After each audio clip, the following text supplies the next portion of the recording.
Six Flags Darien Lake is an amusement park located in Darien Center, New York, just outside of Buffalo, New York. I had the pleasure of visiting this park on May 28, 2022. Find out my opinion on this Six Flags park in this review.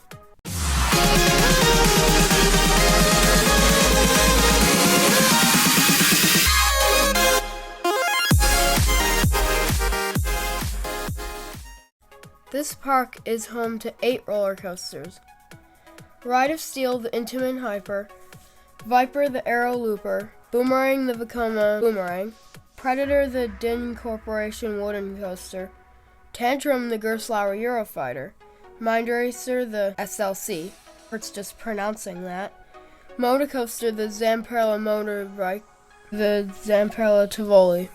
The first thing I want to start out with is this a fairly underrated park. It has a good setting of around a few different lakes. Most parts of the park have some nice landscaping, although there are a few parts that could use some updating. Another thing that people like to complain about with this park is its ride collection, which I actually found to be pretty good. Predator and Mind Racer are known to be some of the worst rides out there, and after my first ride on Predator, you can tell in this video, I loved it. Rode Predator. It was amazing. You can probably tell that my voice is done. But do not RMC this ever. It's amazing. What is everyone talking about? Mind Racer, on the other hand, gave me a pretty bad headache and was really rough. And while we're on the topic of roller coasters, let's talk about that drop on Viper. That was so unexpected in the back row. You get some insane ejector airtime. It might only be 90 feet, but for me, it's tied with Ride of Steel as the best drop in the park. Not to mention, the hang time that you get on that first corkscrew especially is really good. And for Ride of Steel, I won't talk about it much because coming out soon will be a full review. One thing I gotta talk about really isn't the park's fault, but it was my experience on Tantrum, the park's newest ride. It was really smooth, and the restraints were great. But there was one problem. That actually happened to be the restraints. It's not that they were uncomfortable or anything, but somehow, this is probably a very rare thing, but somehow on that cutback I pulled a muscle in my neck, and it hurt to turn it for a while. And I was really scared that I wouldn't be able to go on any other rides, but luckily I was. Except I did end up skipping Boomerang because I rode Sidewinder at Hershey Park, and they're pretty much the same thing except different restraints. But I thought, if I go back another time, I'll ride Boomerang. But anyway, I could enjoy the beginning of Tantrum, but with my neck hurting that bad, it was kind of hard to enjoy the second part.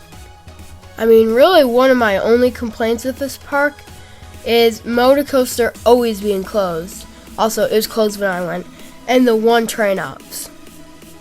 I visited the park on opening day, and the longest line was about 45 minutes, so it wasn't that bad. But it was on Mind Racer, and it was completely not worth it. So that line probably would have been a lot shorter if not only Mind Racer had good capacity, but also if it was running at least 2 trains. But the only other long lines were 30 minutes on Tantrum, and that was pretty much it. On Ride of Steel, I waited about 15 minutes, and Viper, which is known to have one of the longest lines in the park, was only about 5 minutes, so that was really good.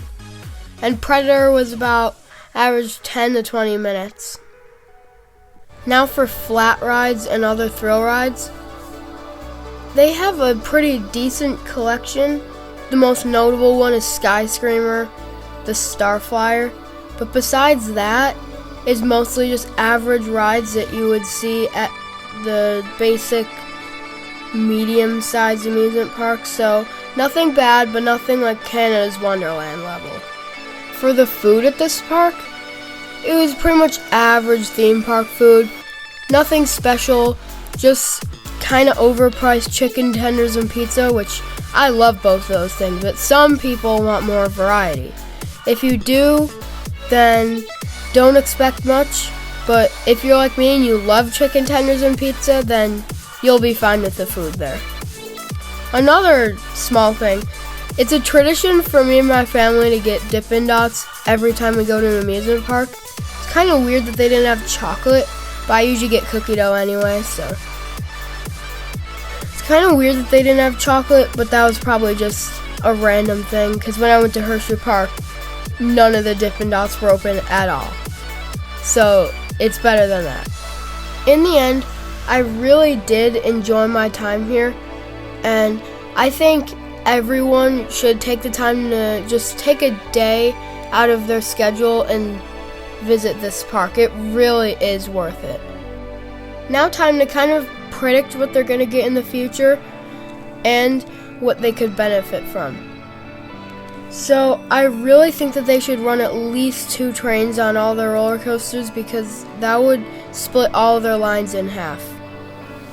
And for a roller coaster that they could benefit from, any kind of B&M, whether it's a small scale dive coaster or even just a relocated like Batman clone, or just any good B&M that's not like Scream or something, because that would be just unfortunate. But like a good capacity ride that could have short lines but bring high attendance numbers for the park. It's no Cedar Point, but it really is good for what it is. So that brings us to the end of this review.